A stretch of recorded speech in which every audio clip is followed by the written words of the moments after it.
Hello you stunningly attractive person you, I'm Chris from TechSpert, and the fact that you're watching this means you're probably interested in buying a new budget-friendly Moto G handset. And it also means you're probably slightly flustered because Motorola has gone frankly absolutely bonkers bat crazy in 2020, and we've now got 4 Moto G8 smartphones to choose from, all ranging from between 150 and 250 quid. I've got them laid out here in price order, so the cheapest of the budget is the Moto G8 Power Lite coming in at 150. If you bump up your budget to 180, you can afford the straightforward bog standard Moto G8. G8 Power will cost you over 200, that's around the 220 mark right now, and then the premium member of the family, the big boy, is the Moto G8 Plus, which sports all fresh new camera tech and a couple other little specs updates here and there. And the box is also annoyingly inconsistent. It's the only one without the funky blue neon glow around the logo, and of course the name's in the wrong place, and the OCD nut in me is absolutely screaming and ripping its hair out. Because yeah, the OCD part of me actually still has its hair. So let's run through a full comparison of the specs, the features, the performance, everything you need to know about these Moto G8 smartphones so you know which one is best for you. And for more on the latest greatest tech, please do poke subscribe and ding that notifications bell. Cheers! Now first of all, as you can see there, you stick these Moto G8 handsets side by side. There's not exactly a stunning amount of difference as far as the dimensions go. The Moto G8 Plus is actually the smallest of the bunch at 6.3 inches, these two are 6.4, and the G8 Power Lite is the biggest at 6.5. But even though that G8 Plus has the smallest display, it's actually got pretty chunky bezels surrounding it still, so it's not really any more compact than the likes of the G8 Power. Now if we flip all of these Motorola phones over, they sport a very similar sort of plastic finish, but they do have some subtle differences between them. As you'll see towards the more premium end of the range, you've got a nice glossy finish to them, but that does unfortunately also pick up fingerprint smudges more easily. The Moto G8 Power Lite has got a perfectly matte finish, which is good for masking all that kind of dust and grime. And Motorola seems to be going through even more of a blue phase in 2020, so all of these Moto G8 handsets can be snaffled in some form of blue. In the G8 Power Lite's case, you've got Arctic or Royal, this is the Royal Blue. The G8 can be snaffled in blue or white. The G8 Power can be grabbed in either blue or black. Unfortunately, I could only find the black version of that one. And then the G8 Plus can be grabbed in this funky gradient blue or also a cosmic pink, which is actually more of a reddy colour. And the good news is, despite their wallet-friendly price, these Moto G8 handsets are all water repellent, so you can happily use them in inclement weather. Doesn't matter if you accidentally spill your G&T on them, whatever, they'll be fine. Now when you actually boot up your Moto G8 handset, you'll be confronted with a very similar software experience on all 4 of these handsets, with one key difference: it is Android on all 4 of them, but unfortunately the Moto G8 Power Lite and the Moto G8 Plus, the most premium member of the family, are still running Android 9 rather than the fresh new Android 10, which is what you get on the G8 and the G8 Power. So that unfortunately means that yeah, here on the G8 Power Lite and the G8 Plus, you don't get the latest Android 10 features like a dark mode, which you do get on the likes of the G8 and the G8 Power. Motorola has been really lax with its updates of late as well. It's a real shame. So for instance, the G8 Plus is still languishing on the November 29 security update, which is obviously less than ideal. That little issue aside, it is basically a nice clean stock version of Android on all 4 of these smartphones, so you don't have to worry about a clunky heavy overlay or anything like that. You dive into the settings menus, you get a lot of the same settings, features, tools and things stuffed away in there. So for instance, all 4 have support for gesture navigation. I've just stuck the old traditional navigation bar down below just to make them easier to handle in this comparison. However, one very cool feature that you'll find on these 3 more expensive Moto G8 handsets, but not on the more basic budget-friendly G8 Power Lite, is the Moto Experiences app. And this adds a bunch of gesture support and some really cool new features just to make your Moto G8 handset that little bit easier to use. So for instance, one of my favourite features on that Moto Experiences app, and a bit of a tongue twister as well, is the swipe to shrink screen feature. I have to say that nice and slow just to make sure I get it right. And as you can see, all your apps and everything are then miniaturized and a lot easier to handle with just the one mitt. But yeah, unfortunately, I guess because probably the Moto G8 Power Lite simply couldn't handle it, you don't have that Moto Experiences app on that bad boy. And also, if you want to get some contactless payments on the go, where your only choice out of this bunch is the Moto G8 Plus, because that's the only one that comes with NFC. That is missing in action on these 3. Boo. As I mentioned before, the display size is basically the same between all of these. You've got 6.3, 6.4, 6.4, 6.5 inches. They're all IPS panels. And if you're curious about the background, by the way, it's to commemorate the new Dance Gavin Dance album, which has just been released. Definitely go check that out on your streaming service of choice. If you're going to be watching a lot of Netflix, YouTube, things like that on your smartphone, then I'd recommend going for the G8 Power or the G8 Plus, because they both boast Full HD Plus displays, unlike the 720p panels on the Moto G8 Power Lite and the G8. So just that little bit crisper as far as the image image reproduction goes. And when I played a bit of Netflix action side by side on all 4 of these Moto G8 blowers, I definitely noticed the Moto G8 Plus stood out above the other 3. It produced more warmer, more natural, easier on the eye colours, definitely looked better compared with the others. The others are absolutely fine, of course. You'll really notice the difference when you see them side by side and you see that G8 Plus is a step up. And all these phones, apart from the basic G8 Power Lite, allow you to play around with the colour output to a small extent in the display settings to make them more vivid, vibrant hues or more natural colours. But even with that option on board, I'd say definitely the G8 Plus is the winner for me.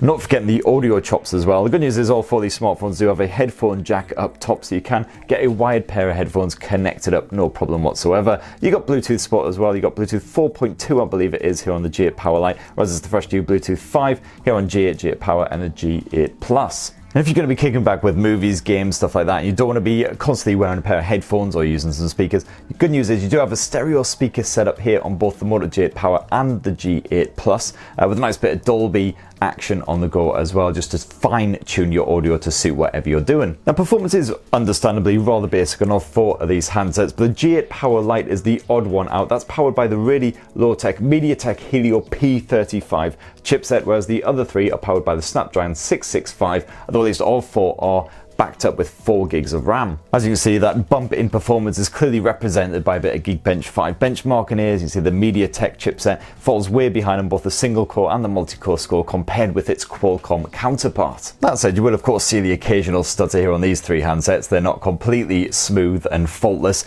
but you will see a lot more stammering and general. You need to be very patient with the Moto G8 Power Lite, shall we say. And if you are a gamer, definitely look at these 3 as well. You can just about play PUBG Mobile on those low detail settings. Again, the occasional little stutter and stammer, but it is playable. Now, if you're all about the battery life, then unsurprisingly, the ones with power in the title are the ones to go for. The Moto G8 Power Lite and the G8 Power both have a 5,000 milliamp cell stuffed inside, whereas it's a 4,000 in the G8 and the G8 Plus. That said, the G8 and the G8 Plus will easily get you through a full day of fairly constant use on a single charge. Whereas the Moto G8 Power can actually stretch to 2 full days as long as you don't hammer it too hard. The G8 Power Lite will go even further than that, though. It's more energy efficient thanks to that MediaTek chipset, and also the fact it's got a 720p display instead of a full HD. Because you've got the usual battery saver modes and everything on all 4 of these smartphones. And when it comes to charging back up, you've got 10-watt charging here on the G8 Power Lite and the G8. That's bumped to 15-watt fast charging on the G8 Power and the G8 Plus. The only other thing worth pointing out is the fact that it's damn dirty micro USB here on the Moto G8 Power Lite, whereas the others, thank God, have Type-C reversible USB. But if you want to be carrying around a good collection of media, stuff like that, shooting lots of photos and videos, good news is you get 64 gigs of storage on all 4 of these smartphones, even the G8 Power Lite. And you've also got micro SD memory card support on all 4 as well, although it's only up to 256 gigs, a measly 256 gigs here on the Power Lite, 512 on the other 3. So you're basically sorted for storage. Now, where things start to get really complicated in this comparison is the camera tech, because all of these Moto G8 handsets sport very different optics from one another. You've got a triple lens camera setup here on the G8 Power Lite and the G8, and that's bumped to a quad lens setup on the G8 Power and the G8 Plus, but of course it ain't anywhere near as simple as that. Now, as you'd probably expect, the Motorola Moto G8 Plus has the best camera tech for taking everyday shots and home movies as well. It's got a 48 megapixel primary lens with a super fast quad pixel focus, while the others have a 16 megapixel main shooter using a mixture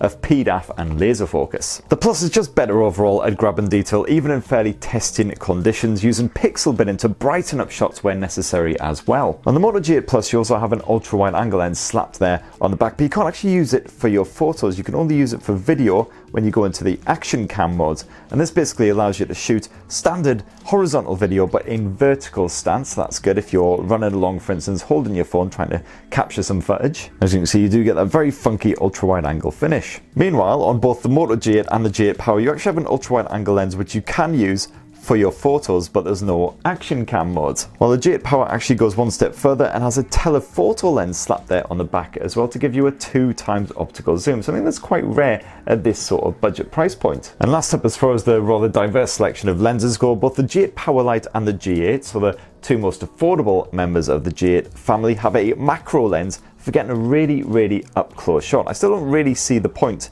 in a macro lens unless you're going to be snapping a lot of bugs in your garden, but maybe somebody in the comments can let me know what the point of this thing is. Oh, and by the way, if you're concerned about the state of this dog, it was unfortunately attacked by my 4-year-old and her makeup kit yesterday, but it seems to be liking its new makeover, so all good. So that in a nutshell is the hardware stuff. As far as the software features go, well, these 3 smartphones here, they both basically sport the same features and options. A couple of little differences. So for instance, the G8 Plus has the night vision mode, which can shoot lots of different photos. Combine them together for a nicely blended result. You don't unfortunately get that on these 2 handsets here. Instead, what you get is of course the macro mode. Yay! You've also got a pro mode on all 3 of these smartphones as well, which basically just allows you to play around with the white balance, the ISO levels, things like that, and shoot in full-on RAW format as well if you want to edit on the fly. And you also get Motorola's nifty AI features on all 3 of these handsets as well. Auto smile capture, smart composition's pretty good as well. I can just help to straighten up a wonky shot and just crop in a bit where necessary, and a bit of AI scene detection too. In comparison, the Moto G8 Power Lite is very basic indeed. As you can see, you only get a handful of features. You don't get all of that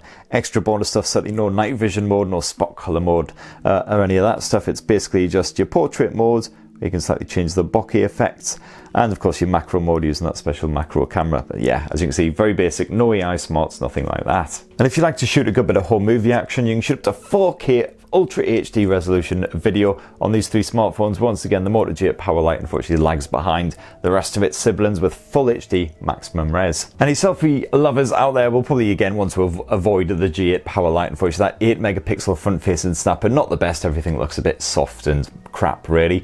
Here on the standard G8 and the G8 Power, you get upgraded to a 16 megapixel front facing camera. So absolutely fine, does the job nicely. Got full portrait smarts and everything of course. And then any Instagrammers out there will probably be wanting to look to the G8 Plus that sports an upgraded 25 megapixel snapper. So some really nice strong results from that. And if you've got the live motion feature activated, then basically you can watch a repeating clip of you taking your shot over and over and over forever and ever. So that, in a rather large nutshell, is how these Moto G8, a family of smartphones, stack up against one another. So hopefully that's helped you to decide which one might be best for you. Definitely let us know your thoughts in the comments down below if you're tempted to buy one in particular. I've done full unboxings, I believe, of all of these now, and I've done full reviews of the Moto G8 Plus, the Moto G8 Power. I'm working on these 2 because they just arrived this week, so stay tuned for more coverage of them. Please do poke subscribe, ding that notifications bell, and have yourselves a lovely week, people. Cheers everyone, love you.